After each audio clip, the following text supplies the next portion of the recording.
All right, we have Damian DT Turner. How you been, man? What's up, man? It's all good. What's going on? Man, nothing. What brings you in? Right now it's just been a lot of different things that's going on so far. Like a lot of different information been floating out.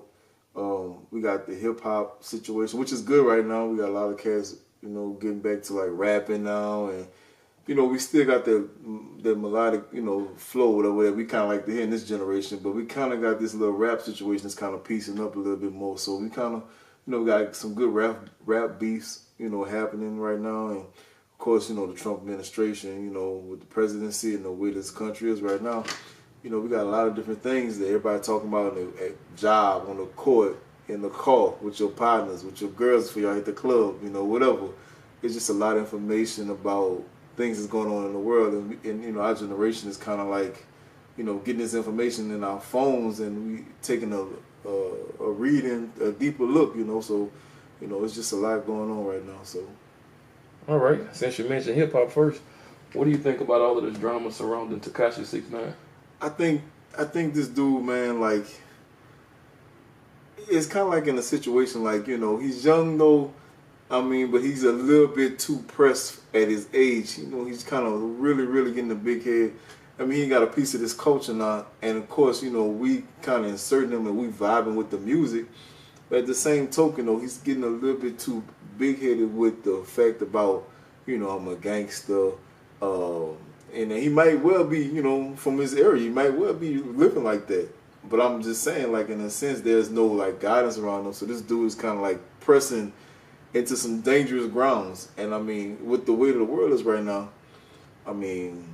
with this whole race battle situation, he can kind of come up on the wrong area, and hopefully, nothing really bad happens to the dude. Right. So, if you can tell him anything, what would it be? He wouldn't listen to me. Why not? He'd be like, "Who are you? what, Too much money at a young age, right? Why are you talking to me, man?" But if I could spit something to him right quick, I'd say, "Hey, you're doing way too much, and you letting the label just exploit you like that. Like you're doing way too much. We already liking your music. So what's the purpose? What's the point?" Well, maybe he feel like the music is only being liked because of the drama that surrounds him. It's nonsense. I think with all this era about doing drugs, and I'm real, and he fits both of them categories. This cat's gonna kind of be like, "Oh, well, you can't stop me. I'm getting money. The women all on me. I got both. People all races and all that bumping my music. It's whatever." You make a valid point. So, what do you think about this new era of mumble rap? Does it affect you, or are you listening? Are you fans of any of the new kids? I used to be against some of that mumble rap because I was just so into some of the like lyrics and hearing what somebody has to say coming from their dome.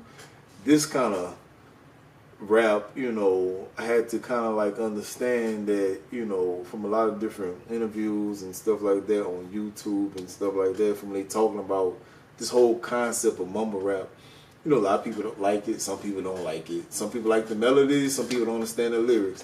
So I kind of just took a deeper dive, and I'm like, man, you know what? I gotta probably like find my little way about what I like about it, cause it's music. You know what I'm saying? It's music, and these cats is producing, and it ain't easy. I can't make a mumble rap song probably, but I'm pretty sure I can probably piece something together. But this whole mumble rap situation, it's good to add on for the culture, but I prefer rap. What I mean by rap, I prefer like hearing someone's thoughts, hearing the content, something that's kind of like powerful right now. Because as much as it's being put out, we also need some conscious or awareness.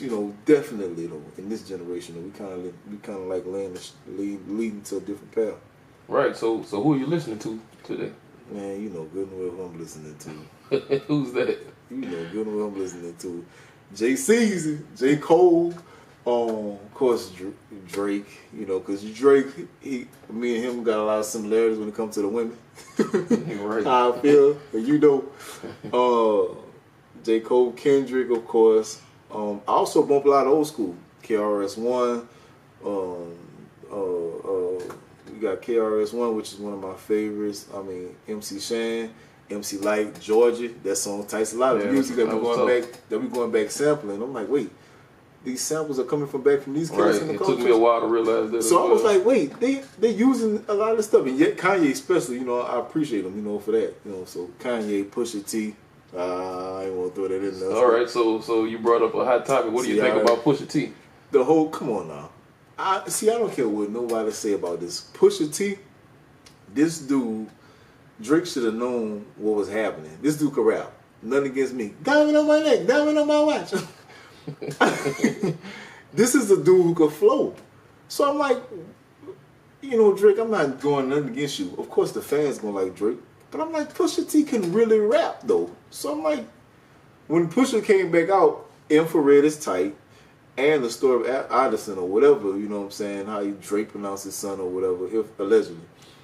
That was hard. I don't listen to like 30 seconds of it. I knew it was tight off the bat. So what do you think about people saying Pusha T was gossiping more than he was rapping? I think that's more like just people just come up for air off of Drake. Come up for just a bit. Come on. So you would say it was all bars? I mean, it was as simple as plain, and it flowed with the beat, and you understood it, and you know what it was. I'm pretty sure some of that information you ain't even remember, even if you said it's already been out there. So, boom. Come on. Makes sense. So, do you feel like Drake is going to respond? I think it's an L. So we won't get another back-to-back. It ain't came back yet. And you also mentioned Kanye. What do you think about his comments about slavery being a choice? Nah, look. Hold on. I gotta look into this camera. I gotta tell you people. Now look. Don't call me no jackass for that. Okay, for this what I'm about to say. At first I had the natural reaction. Oh man, he don't know what he's talking about. But then I had to say, I had to stop. See, a lot of us, we listen for a response instead of trying to listen to understand someone and what they really mean. And I figured when he said they had a choice, of course there was a lot of big slave revolts, but that don't get pushed in our academics. I went to White Castle High. I mean, I only heard about maybe 2 revolts. I'm pretty sure there was a lot of them that wasn't documented. Right. So the pushback, nobody understanding. You just hearing about the continuance of like slavery, whips on your back, cotton being picked, women being vandalized, and kids and stuff like that, and men. I mean, it's a lot of things that we ain't really been hearing or hip to. So when he said that, I was just kind of like, yo, that's something to think about. So would you say you agree with what he said? There's, to some degree, I'm kind of like, I'm feeling what he's saying, and there's something that's to look into or whatever. You can't go back in the past and be like, yo, ask everyone what's up. But I mean, you can't have dialogue with a lot of different people just to open their mind up to see what they, to get around to it. From my opinion, I felt as though he was talking mental slavery. And I know we live in a time today where everyone, they just take what you say as face value, they don't dig deeper. I feel like he was talking about mental slavery. Nevertheless, the comment came off wrong, and I understand why everyone was offended. But maybe he meant mental, because I think mental slavery is real big today, and I don't think people realize it. I mean, there's a lot of things, having as far as mentally being enslaved, I mean, there's a lot of things that's just been passed down for so many years. I mean, it's like just the traditions. I mean, some feel safe, some kind of feels like it's just normal. What's wrong with it? And you think you would think people fear change is what you're saying? Most definitely, people fear change, man. People don't like to change. This every day, somebody don't like you or something like that. Or they don't like your behaviors. I don't think nobody. I hope you would, but nobody ain't really sitting down. They go like, well, what you got together? Nobody's not sitting down really thinking about maybe I could be better. You know what I mean? And that's the whole point about today, like us coming up in our generation. Like we are now kind of like it's a difference now. Working for people, it's more people that I'm hearing in my convos around the world, or people that I talk to in different nationalities about opening up businesses and all that. So I mean, that's a light. And I think that's big. So I think it's kind of like climbing out of like the art of like working for somebody. Right. And to go back to, let's switch lanes real quick. To go back to what Pusha said about Drake has never stood up. He's always been silent about black issues. Most definitely. How do you feel about it? Was a thought that I was like, oh, you know what? When Drake put that statement out about addressing that, I feel like Drake, in a sense, was like, it's a cop-out situation. Because I never really heard you speak on too much in the music I've been consuming about Drake. I ain't never really hear that. You know what I'm saying? I've been hearing a lot about it's kind of self-therapy with Drake.